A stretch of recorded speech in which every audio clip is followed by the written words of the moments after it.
Hey everyone, welcome. Good morning, good afternoon, good evening, and good in the middle of the night, wherever you are.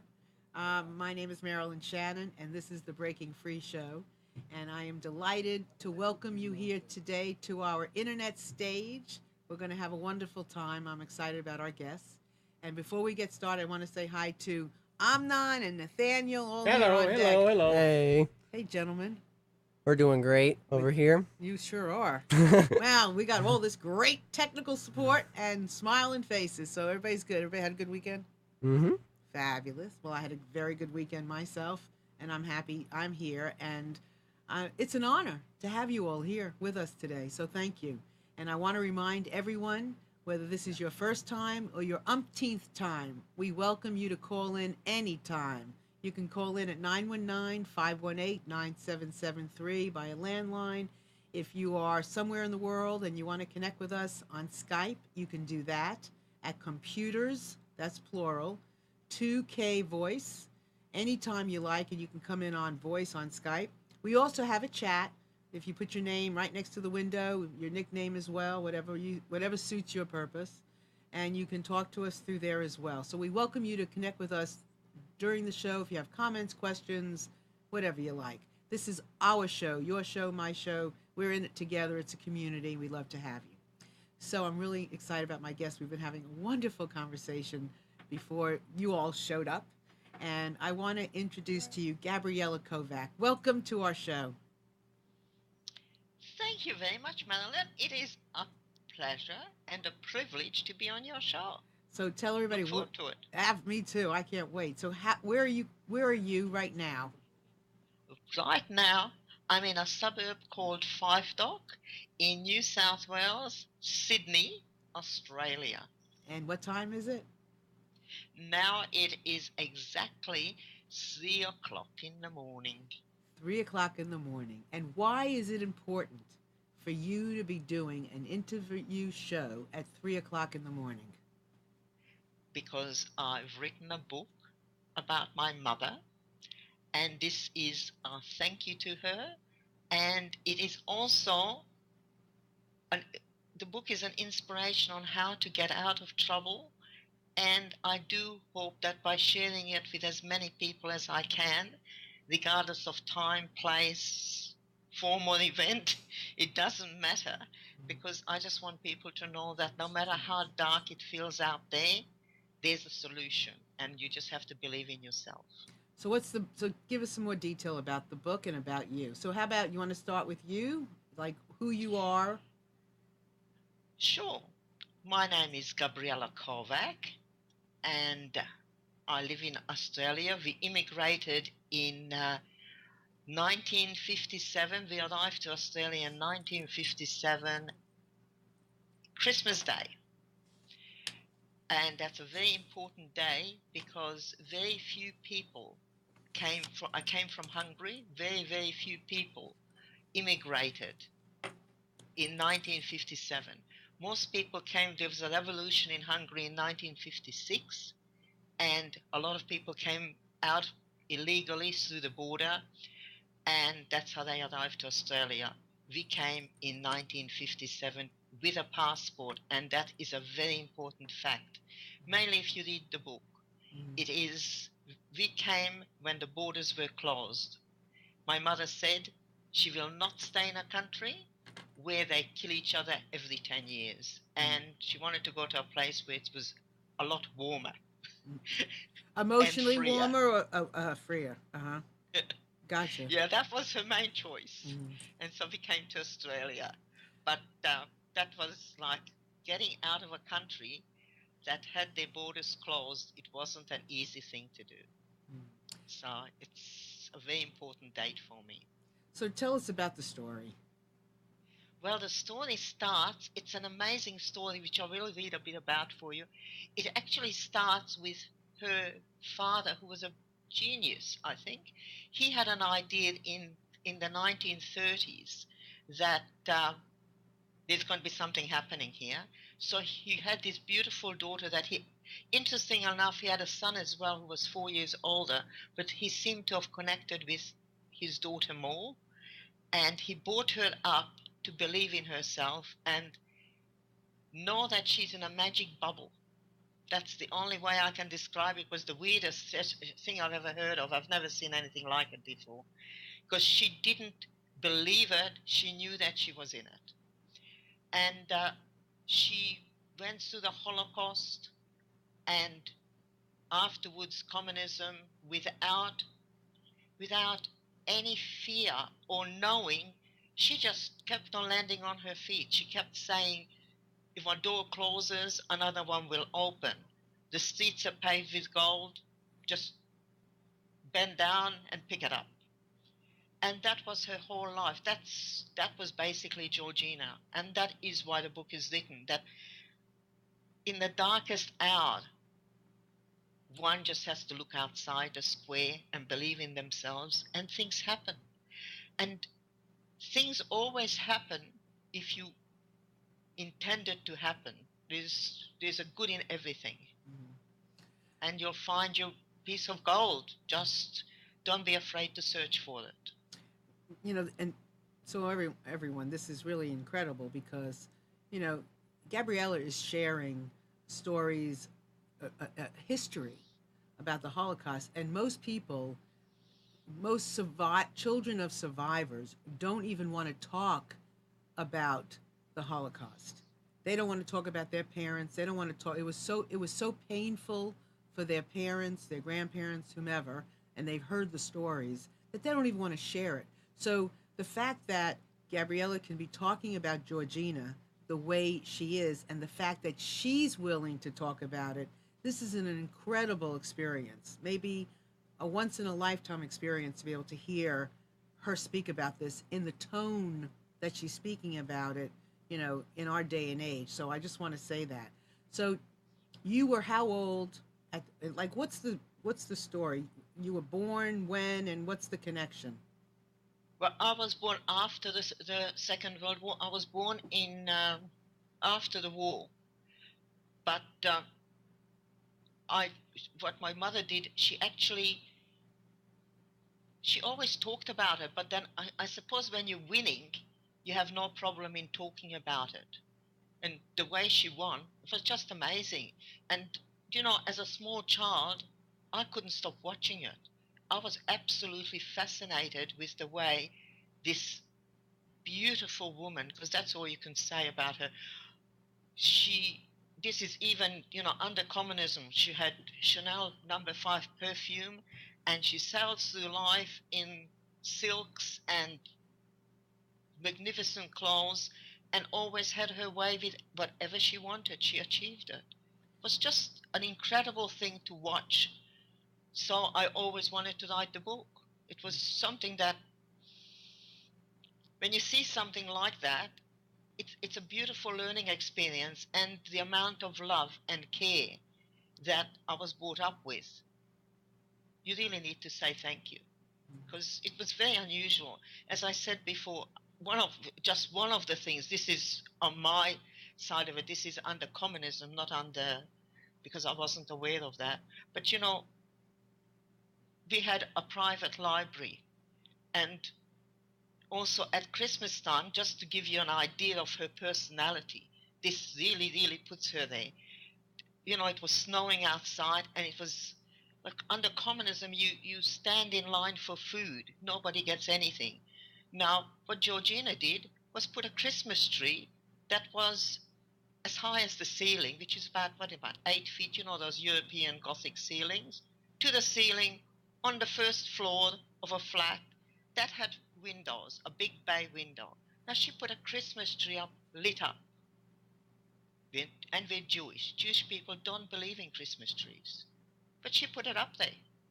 And was it a Christmas tree, or was it saying, and here's to you too? Do you know what I mean? No, no. It was more of a defiance than anything else. And Was that's what I she love. known to be Jewish, putting up the Christmas tree, or what? What was? I Explain don't that. know if she was known to be Jewish. She always wore the Star of David. After the Holocaust, she never ever took the Star of David off. But she just put it up. And like the Archbishop was in jail. There was no religion in Hungary. You could go to jail and never be heard of again for anything. And she had a Christmas tree in the window. it's just something that struck me as, how does she dare? It was daring more than anything else. Her idea was that children should have a magic in their lives, and that was a gift to us to know that there's such a thing as magic. So, So sometimes I wonder, was it magic or was it her defiance mhm. about the regime? So I Interesting am thought. yeah, I mean, I'm trying to, I really am, this is so interesting because I've never heard anything like this. So I'm really trying to understand what Yeah, actually occurred. So you're saying that nobody, so during the Holocaust, where were yeah. you when you heard the tanks and you heard the bombing? Where were you? I was in the flat. The Holocaust was before that. Like I was about 10 years old when the revolution was on. But during the Holocaust, that's a different story, and I should start off with that instead Yeah, of the middle of the story. yeah, yeah, yeah. During the Holocaust, she looked at it and thought, when you put on the Star of David, they beat you and they put you into a ghetto and they ship you out. Don't think it's a good idea. Why don't I just tint my hair blonde, get a very, very, very good passport, and continue? Now, that might not be what other people think that one should do, but it did save her life. And it had a lot of daring and a lot of guts to it. But that is what she did. And she lived through the Holocaust with a false passport and tinted blonde hair. So um, she did not, she didn't keep her role as a Jew during the Holocaust. I No, see. I see. no, she pretended to be an alien. I got it. And she was pregnant and had a child. And the hospital was bombed an hour after she gave birth. She had to pick up the newborn baby and get out of there. So it was pretty hectic times. Uh, so Chris is asking this question: do you think your mother Sure. would have been as defiant had the Holocaust not been a part of her history? Was she always defiant about anything, even afterwards? Even afterwards, in the end, she thought it was a game.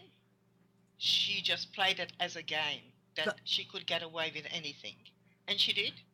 She most definitely got away. I can read to you the beginning of the book. It was basically, she had this idea that she was invincible. She knew she was invincible, that nothing really bad could happen to her.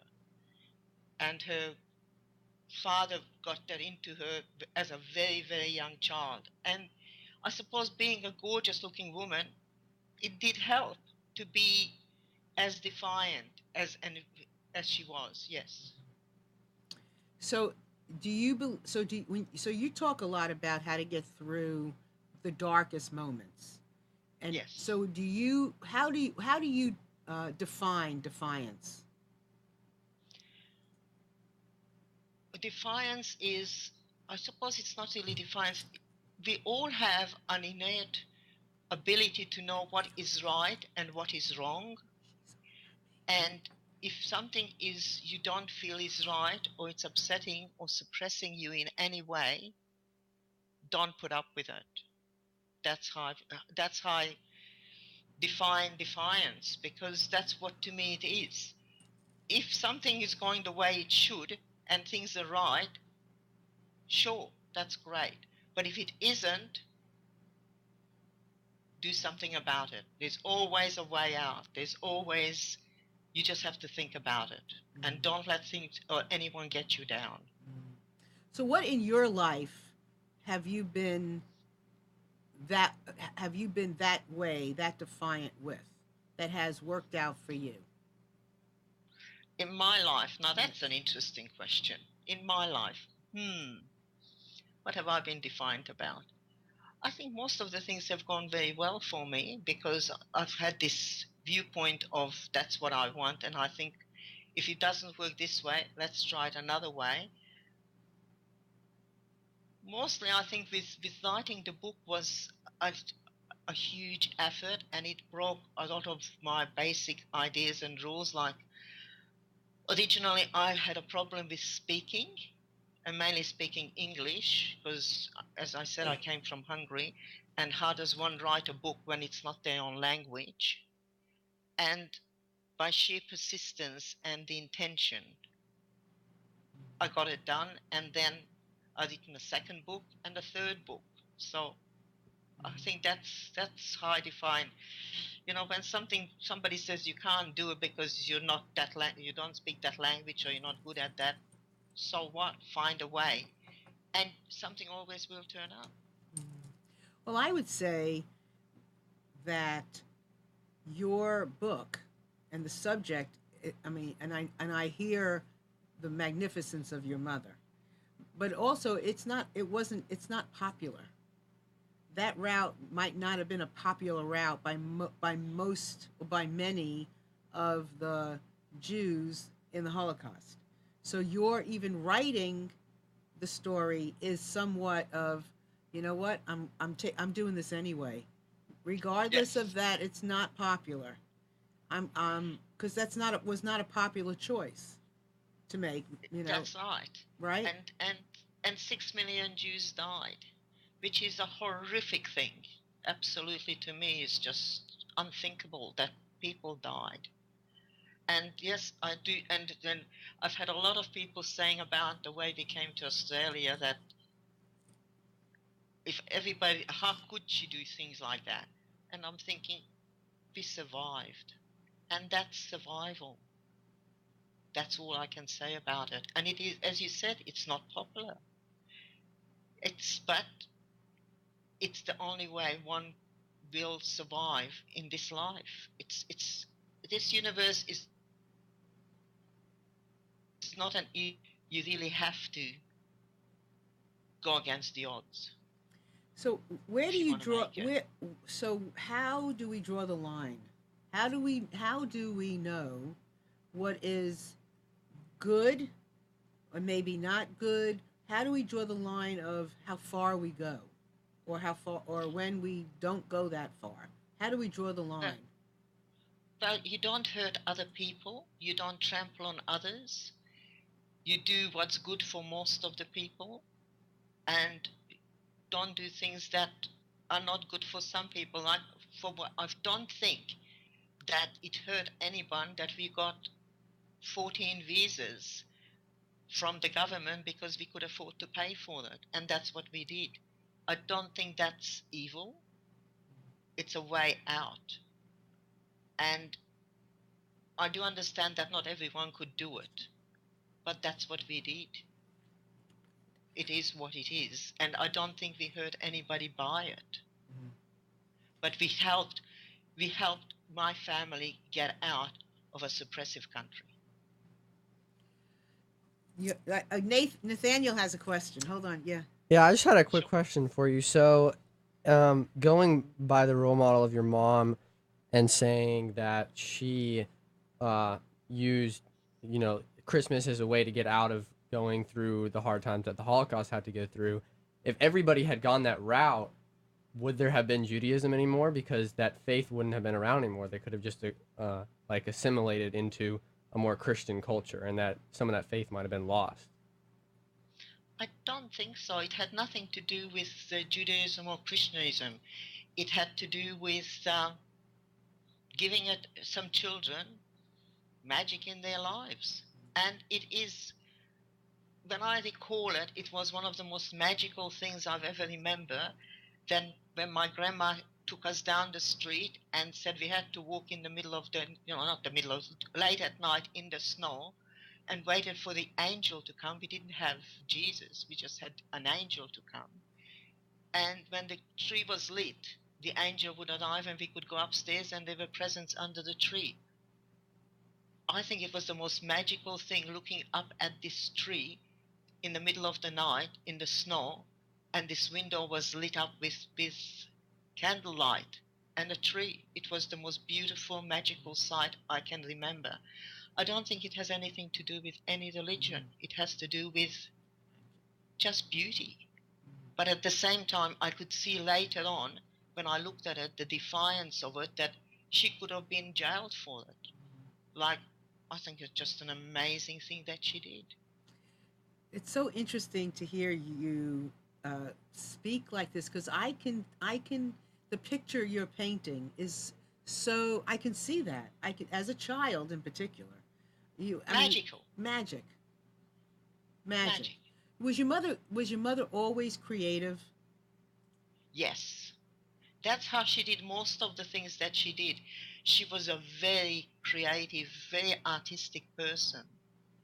Like, there's a time, if you, just before the war, she started repairing Persian carpets. Now, if you look at the details, if you need to repair a Persian carpet that's hundreds of years old and you have to match the dye and the color, that's art. It's a very high quality of art, and that's one of the things that she did. So I want And to then ask you. I have to ask you. So the way she was, you know, she didn't. I mean, she wasn't maybe like she wasn't because of the way of her being. I'm trying to get this in a way that I've never, would have thought about before. To me, you know, when you were Jewish in that during that time in the Holocaust, you took it. You took whatever you had to take, and you didn't go away into being, not Jewish to survive or whatever. That's how I've always thought about it. But no, now, listening to you talk about your mother, she was like this angel, and she repelled negativity, or uh, she repelled that disgust in a way. She yes, right? I mean, she would not um, energetically. She didn't go to anything that was less than that, you know, magic, pretty, spiritual. I mean, it's hard for me to even imagine. I can't even fathom on some level what you're saying, but yet on some level I can understand her difference because you said there was no religion. So a Christmas tree in the window did not represent Christianity. no, It was just something that she somehow figured out she could do, and it was pretty. So it was it's beautiful. crazy what you're saying. Yeah, It's crazy what you're saying. absolutely. Looking back, you know, at the time I thought it was fantastic and beautiful. Later on, when I'm looking back, and only when I'm in Australia as a grown up person thinking about it, that's when I realized what it actually represented. At that time, I didn't think of it. I just thought it was beautiful, magical, and was great to get presents from the angel. But I never thought at that time was anything else than that. Hmm. But later on, with a grown head, looking at the dangers of it, I think, wow, how how gutsy was that? How do you get the chills when you think about it? Yeah, afterward, now I do. Now I do because you could, like, people disappeared for a lot less than that. So how did you pull that off? How do you have What that else much did she do? guts? What else did she do besides the Christmas tree? Uh, you know, taking you down the street, your grandmother taking you down the street. What else did she do that seems superhuman? But the other superhuman thing she did do was a lot before that. That's when it all started, and I think it is. I have done a video that's on YouTube about it. When I was 4 years old, like, as I said, she was an artist, and she had all these incredible, like, the businesses that she started under communism weren't in Australia or anywhere else in the world would have been great business practice, and she was very talented because it was in under communism and you weren't allowed to have a business. It became the black market. So anyway, she decided to weave fabric and scarves and material, and they were stunning. I still remember them. They were amazing things. And somebody said that she was that she stole the material, which she didn't. So at 4 o'clock in the morning, which is an interesting time because it's about this time of the morning, we had this knock on the door, and it was the secret police at our door, and they got the whole family to come in to the lounge room, sit down, and I was 4 years old, as I said, can you imagine? And a policeman picked me up and started questioning me. Petrified is an understatement. I couldn't understand that my grandmother and my father and my brother were just sitting there, and I'm being asked these questions in this man's lap, and I'm scared to death, and nobody's doing anything. And at that time, my mother waltzed into the room, literally, with her Chanel No. 5 perfume, with a silk dressing gown that I also have, I still keep it, and I have a picture of it. She waltzed into the room and she said to the policeman, "You put that child down." The man looked at her and without a word put me down. And at that point, I got it. She saved me. She protected me. And he could have just shot us all. There was no, there was no reason why he put me down. He put me down because of her presence. She was calm, she was charming, and then she said, "I'll be with you shortly. Can you please wait for me?" There was not a sound in that room. You could have heard the fly on a wall. Later on, she arrived back, dressed, and she was ready to go with them, and they did take her to the most famous jail in Hungary, the House of Terror. And she was there for 10 days, and then they let her out because they couldn't do anything with her. What do you mean they couldn't do anything with her? They were more scared of her than she was of them. And how is that? What? Don't ask me. Holy They moly. sent her a bill for her staying for 10 days, but that's about all. Oh my goodness, this is extraordinary to me. She was an extraordinary woman. I mean, there's so much that is so baffling. It's baffling. Why did you think I wrote the book? Because it was baffling. To me as a child, even as an adult, I wanted to put it in front of people, and I wanted them to know that you can do it. It can be done if you believe in yourself. And my God, she believed in herself. She knew she was beautiful. She knew she was able, and she knew she could get away with anything. And she did. So how old was she when she passed away? How long ago? Oh, she passed away in her late 80s, about 10 years ago. So you had her as an adult to learn from, yeah. to see her in action. Was she always like that, even in her later years? Yep, always. Always. That's why I said I had to write the book. I kept on saying, and in her later years, I wrote 7 pages, and they were just points that this happened, from all the things that I knew and all the things that I heard of. And I gave it to her, and she said, and I said, "Mum, is all this true?" And she looked at it and said, "Yeah, it's all true." And then I went in and did a lot of research, and I found that all the facts met, and they were all there, so that was all real. So did she talk about her time in that prison for 10 days? Did she share what happened? A little bit. I mentioned it in the book. All that she didn't say much about it. She just said that they wanted to question her, and she always had the answer. The trick was, which I also wrote in the book, as I said, that she was weaving. Okay, she was weaving pure wool fabrics, absolutely magnificent fabrics. And when she went out and got dressed, she had this suit that was a pure wool skirt, a matching top that was fur lined with a fur hood, and a silk shirt. Now, if you know that real silk doesn't crease, the real heavy silk, you can't crease it. And that's how she left. Now, if you think about it, when they put her in jail without a bed, she had a fur jacket. She was never cold. And when they took her in for questioning, she always looked smart. And she always had the right answer. And she was never upset or angry with them. She handled it. So I think that helped her, and it saved her life, that she was never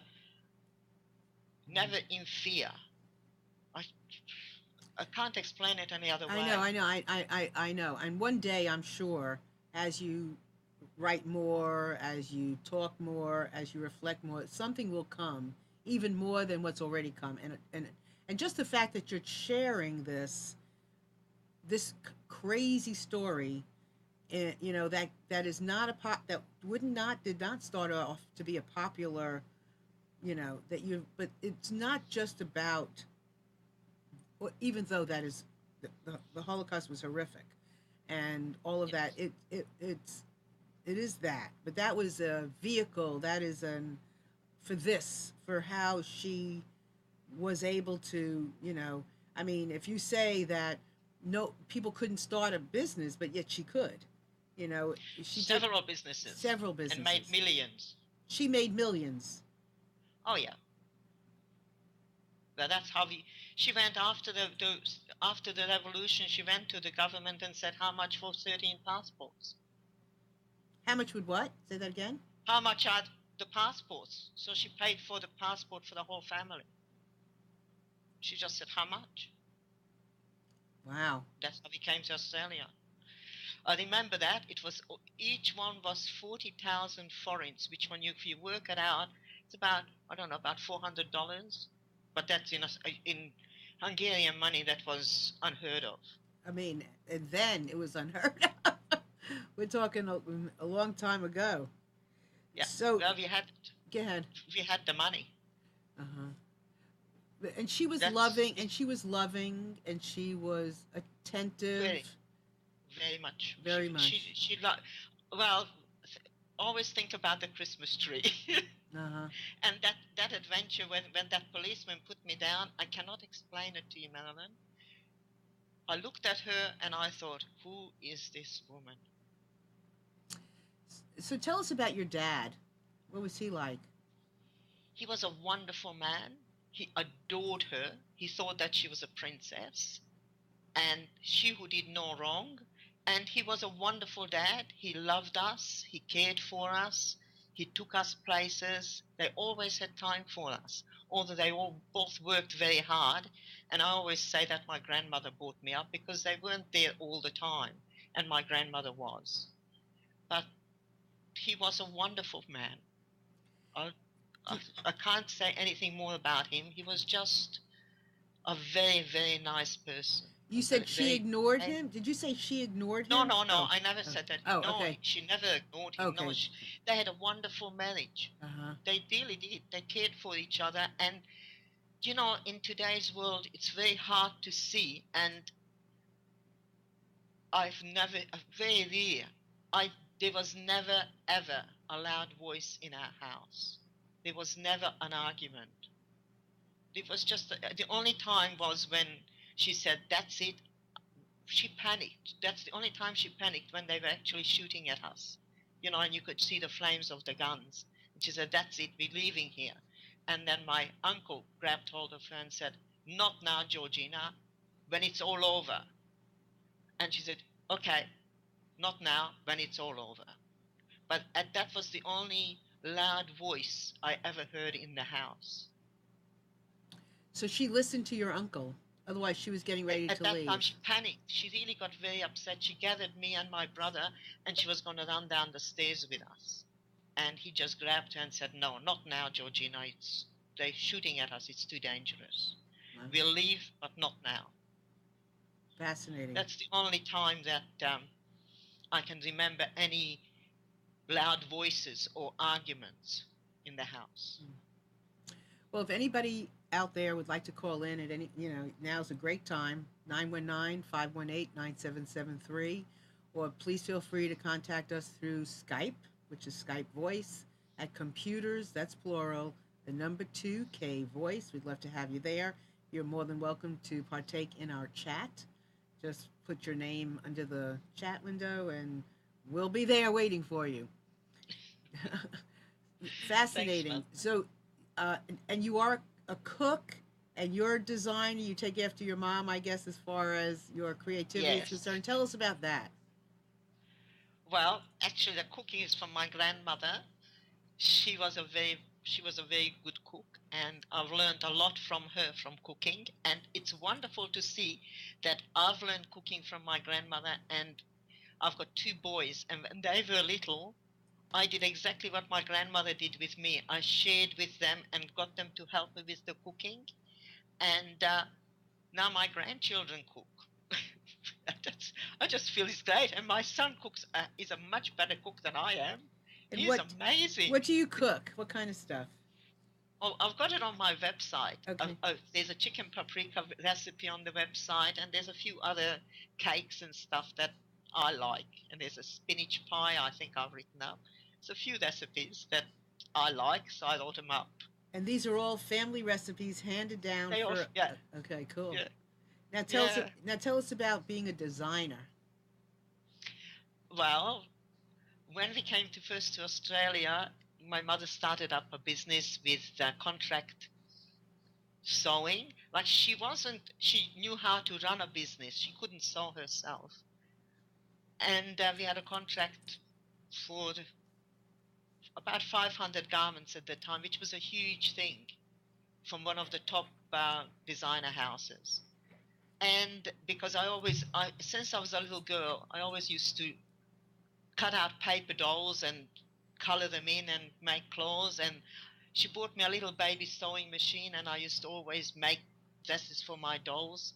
So it was just so obvious that I'd become a designer. So I did a course on pattern making and worked in the factory for many years. And then I started afterwards when they went out and I was no longer working with her. I started working with other companies as a pattern maker and as a designer. And then I've learned, we went to England with my husband at the time, and I asked him about knitting because I thought, well, it'd be interesting to make your own material. And I had the idea of weaving. When I was a little girl, I also had a little miniature weaving machine or whatever you want to call it. And I used to design fabric on that. So I thought, oh, having a knitting machine would be fun. Mm-hmm. So I got a knitting machine, learned it, and started a knitting business, which was quite well known in Australia. I had some of my garments in vogue, and they were quite beautiful. And so I had a interesting business in knitting and creating and doing many things, and had a coffee shop. So you And also, like your mother, really uh, don't follow the I can'ts or I not now I'm too this or I'm too that or whatever. You yeah, don't follow. You follow your mom's path, not the other path, yeah, right? that's right. So I what do you don't. have a I do mantra? what I. Good. I'm sorry. Go Yeah. ahead. Good. What'd you say? So, well, that's what I do. Yeah. And then there was a chance that because I always wanted to write about her story. I've always talked about it, always thought about it. And it is interesting that it is a different viewpoint. It's not a popular viewpoint, but it's a bestseller on Amazon for the past 2 years. Hmm. So that's pretty good. And we're talking thousands of books sold. Thousands of books, Thousands. We're yes. not talking about calling all your a lot of people who are writing call their friends and everybody buys it for a day and then No, no, you're no, high. it's not. You're It's been for 2 years thousands. steadily. What is the mystic, do you think, for people in the interest of reading this story? Why do you think it's so interesting? And people I want think more. because of Why is that? I think it's because of the defiance of standing up and being smart. And I think that quite a few of them says the bravery, the stand, basically standing up in danger and doing your own thing. You know, I know this is your story, but it's to me, I have to say this. I'm not sure if it's about defiance. It feels like it's about something more prettier than that. Yes, it is. it's just not about defiance. I don't think that was her motivator. I don't think she saw anything other than the beauty of things, and then and the hope of things. I don't know how she looked at when there was tanks and bombing. How did she look at that? I mean, I can understand where she how she lived in her moments, and how I can understand who she was in her skin. But how did she look at the ugly stuff? She had a saying, like she had a lot of saying for a lot of things, as I said to you earlier. One of the main sayings she used to say was, it's a very famous, I just don't know who it was from, but she used to quote it to me. She used to say, if you look into the darkness, you become the darkness. She never looked. She didn't want to look into the darkness because she said that if you do, you become part of it. And why would you? You know what, honey? It's so interesting because I've never used that quote, but I do believe that even when I'm looking at things in the world today that look awfully ugly, and they do, I Yes. believe they are, each of them are the beginnings of the light, because people see these things, and because of these things, they do different. And the more we Yes. do different, the less those uglies will be out there. And you can look at, you can cite all kinds of things that went on, ugly, horrible things that changed the world.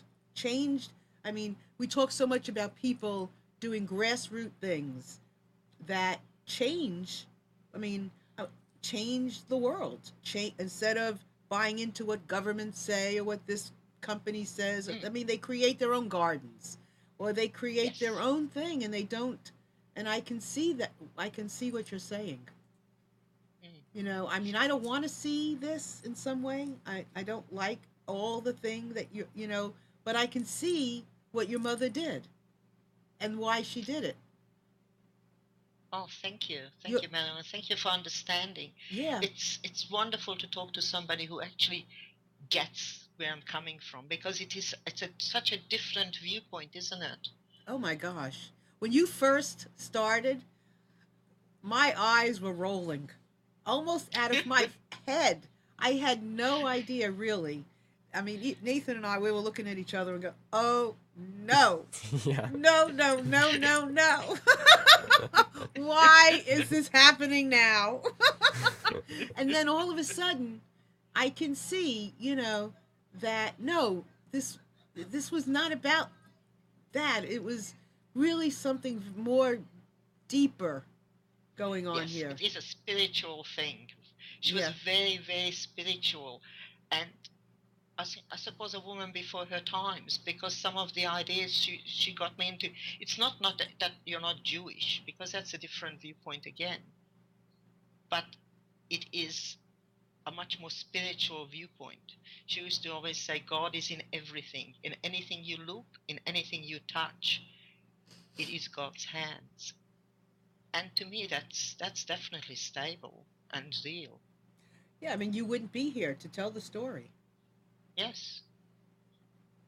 I mean, how many people can share this story or want to? I mean, I look at this gentleman who I was going to have here today, Abe, who is a neighbor of my mother-in-law's, and he is a survivor, and Mm. he has an amazing, I think, an amazing outlook on life, because he has Yes. seen the worst, and so for him, living every moment is magic.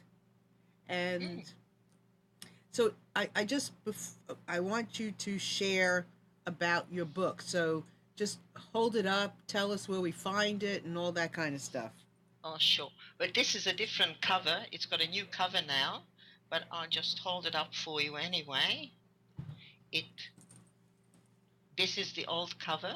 Wow. We just changed it, which is great. Yeah. uh, the new cover is still with her picture on it. It's more. I'll just open it and show you the other picture that it's got in it. It's a Just got to. very emotional cover. It is. of, but we're trying to do another promotion on it, and I just can't find the other picture. Isn't that Okay. amazing? Should be there in the beginning.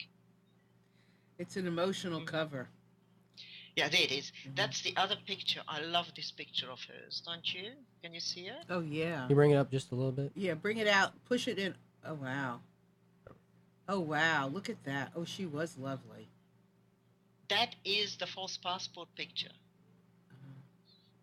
with her hair blonde. And if you look at it, she doesn't really look Jewish there. Well, on the front cover, she does. Can you see the difference what I'm talking about? Oh yeah. Wow. She was. Look at that hat. Was that Yeah, a hat on her? yeah, Wow. yeah. She was quite an Amazing. incredible lady. So that's basically the book, but the name hasn't changed. It's Georgina, Holocaust Survival Stories, and it is by Gabriella Kovac. So if you put my name, or if you look at my website, there's, as you saw, there's a short there, which is quite a good description of the book about the Holocaust and what she did, and then again about my father and what he did, Mhm. because they were all amazing. I think my uncle, Mhm. my dad, and my mother, they were all amazing people. The difference is that she talked about it and they never did. Well, Gabrielle, that was part of her whole thing, and I just, I watched the video that's on your website about Yes, how she came upon when you needed food and how she found food, yes. and not only did she find food, but she found your father again. Yes, it was That's like just like amazing. that was amazing. Yeah. But all her, that's what I mean. Sometimes I look at the book and I say, have I said enough about the spirituality of this, about her intentions and the because it's a spiritual experience that she had this intention that, as I said, nothing will happen to her. And she went out, okay, they were starving and she had no choice. She either found food or they would die. But then she went out and then she, like at that time, there was no one on the streets because Budapest, there was a fight. It, it was street battles. So anybody go out, they were either shot, killed, raped. That was it. That was the choices. And she went out in that and found food and brought it back. Like, you know, You know, and she yeah. saw people's head being shot off while she was doing it, but she did it anyway. So, Well, because she you know, lived like it shouldn't be. yes, That's how she lived. Like what was around her shouldn't be. And yes, she didn't want to live like it, like the, like the shouldn't be's. yes, That's all. She didn't want to live that way. She wanted to live. She didn't want to live that way. I can, that's right. I can. That's extraordinary. Honestly, It even though, is. yeah, even though what she did was not is not popular, blah blah blah blah blah. She lived, you know, like But all yeah, great people do that. You never follow the crowd. If you follow the crowd, you're not going to be successful. true. That's true. So, um, I know you mentioned that you had a brother. Yes. Can you just share a little bit about that? Yes, he was the. She was pregnant with him right through the war. As I said, after the war, like sh- she had to leave the hospital carrying him. She went. That's why she went out because they were. She only had sugar and water to feed him, and she had no food, so she had no milk. And unfortunately, later on, we found. Actually, it started in Hungary, but we never thought it was serious. And then later on, we found out that he had leukemia. And that was a very sad part because she did blame herself for it. She said that because she didn't feed, maybe because she didn't feed him, like it had nothing to do with it. But he did die from leukemia when he was 21. Mm. And it was a that was the only time they were very, she said that once day, I remember that when she said the bubble burst. But then being Georgina, she recovered. And she recovered very well afterwards. But it was a very sad time for her and me and my dad. And then, of course, when I got married and I had the two boys, it sort of compensated, I think. for Mhm. her, and she became, in the Jewish club, she became a champion bridge player and had a ball, had a literally a ball later on in Mhm. life. How But did? at that time, it Yeah, was very sad. I'm sure. Yes, I'm sure. yeah, Something very hard to carry in her heart. yeah. I don't think she'd ever really got over it. And it was horrible, horrible to watch because she had such a love for this boy. Obviously, because they saved each other's lives, if you know what I mean, because she lived partially to have him and to keep him, and then for him to die so young, it was very sad. Mhm. Very sad. You know, I just want to mention too, I wish I just realized as we're talking, I think today's show is uh, represents our 5th year anniversary doing these shows. Wow. Yes, I think today is our 5th year doing this show, which is always fascinating to me. And I don't think about it usually. I just do the shows and I'm passionate about who's coming on and excited about bringing people to our air that I know will make a difference in somebody's life, and mine included in particular. And so I'm excited to say I think this is our 5th year doing this is our 5th year anniversary. Not Wow. Yeah, we started. Oh my God, we have a Congratulations. little Amnon sitting here. Congratulations. Yes. Cool. Oh my So God. so tell me something. You mentioned earlier that that people want more. So what's more of this? I haven't written more about Georgina. I'm thinking of maybe making it into not a real story, but splitting it in as 3 stories and making it into more of a fictional part because I think it's just such an amazing story. And I don't know, I'm just looking, and the book was very exactly what happened, but it would be interesting to do it as a fiction, I Why think, fiction and not real? because you could write more and give it more of a sense, I think. Hmm. It's Yeah. just, Hmm. it's an idea that Hmm. I still have it in the back of my mind. The other one I did do, which was I did write, was the other book, which is Fierce Courage, which is just came out. That's not about this. It's about the same type of area, which is the Balkan Wars, which was always interesting to me because nobody ever did. I don't think anyone's ever written about how horrible that was. Hmm. And again, it's an inspirational book about somebody who, against all odds, made good. And Well, I think it's just so fantastic. in and it's interesting that you would take on these roles of finding that person in horrific situations that didn't want to live the shouldn't be's, who found a Yes. way to live outside of the shouldn't be's. Again, he was also shouldn't be exactly. Yeah. And I think these are the people that, you know, in this world we've got the doers and then we have the followers, and we need more doers to get us to where we want to go. Mhm. Yeah, yeah, having doers with who are courageous, Yes. leaders that are willing to, live on that skinny branch, be the example, who Yes. recognize what shouldn't be and live the way it should be. It's Yes. the difference between the shouldn'ts and the shoulds, you know, Yes.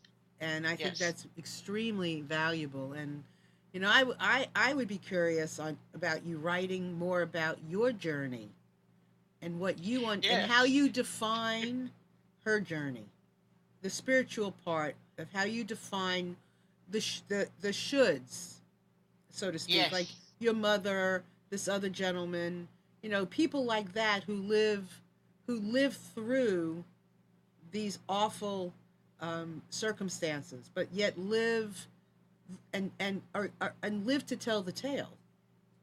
Yes. Yeah, that's right. I think, and they're the ones that we need, because they're the ones we need to. Yes. They should be our leaders. That's the Yes. people that we should listen to. Absolutely. Those people who are living to tell the tale of of being true to themselves. That's the right word. Being true to yourself. That's it. You've said it. Yeah. It is being true to yourself and doing what you think is right, not what anybody else wants to say is right. What you think is right.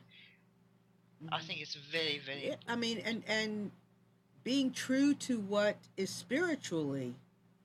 Mm, I mean, you to be true to yourself on a spiritual level is not self. Uh, uh, I'm not. I don't think is selfish. I no, think it's setting an example of, of what is supposed to be. Maybe I don't think the Jews were supposed to be. Well, they were. So maybe on some level, I don't know.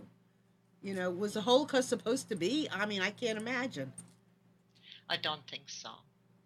I think that and sometimes I look at it, and when a country is in a huge desperation, and people are desperate, they will turn to a leader that they shouldn't have turned to. And that's what is the biggest problem. And that's in a lot of things. That's in Yes. just citizens, following government officials. That's employees that follow, awful managers and leaders that I don't consider awful people leaders. So I don't give them that title. They're awful. They're not Yes. leaders. I Yes. we that's why you find your ways of, publishing your books, finding an opportunity like I have here to be able to have an online talk show. I mean, I often say, where and how would Marilyn Shannon have found this opportunity to have opportunities for people like Gabrielle to speak out, or myself? So, again, Exactly. we have 1 minute left. I just want you to take a few seconds of that and just share like your final words of wisdom going out. I'm just wondering if I'm wise. My main thing is, just please, for anyone, I think the most important thing is that they come onto my website, have a look at the book, read the book, maybe read the other book, contact me, let me Mm-hmm. know what you think, and I'm always ready to talk to anybody as long as they talk to me, and I'm more than happy to help if you want to start another book, if you've got an idea. I've been there, done it. If I can help in any way, I'll be more than happy to do that. So you're on Twitter. Tell Gabriella It's Gabriella Kovac. I'm on on Twitter Twitter, I'm on Facebook, I'm on Goodreads, and on Amazon, right? and definitely on Amazon. So reach out to Definitely on her. Amazon. Yeah, reach out to her and, you know, ask questions, share whatever you have a desire. But this is really interesting. So if you are one of those people who don't want to be part of the shouldn'ts, you want to be part of the shoulds. This is a lesson that you can be part of the shoulds. And if I can be of any help to you, you have questions, stories, anything that you are interested in getting across that you feel will impact our planet and the citizens in and on the planet, please let me know. You can contact me at marilynshannon.com. And also, I am on Twitter, Marilyn Listens. I'm on Facebook. You can find me at Marilyn Littman Shannon, Marilyn Shannon. You can find The Breaking Free Show, Nissan Communications, all of those things. We'd love to hear from you. We're happy you were here today. I would be loving to know what you thought of today's show. So please write me and let me know. Marilyn at marilynshannon.com. We'd love to hear from you. And I really appreciate your celebrating our anniversary with us. So, Gabrielle, Yes. you are delightful. You are just a wonderful guest, and I know it's early, but thank you so much for being here. You are fabulous. Oh, thank you, man. I've got to return that compliment. I think you're a wonderful lady and a very good listener, and you ask great questions, which Thank is you. Thank gets you. me to think. Well, cool. Gets me Thank to you. think, too. And so everyone out there, we love you so much. Have a wonderful week. Bye.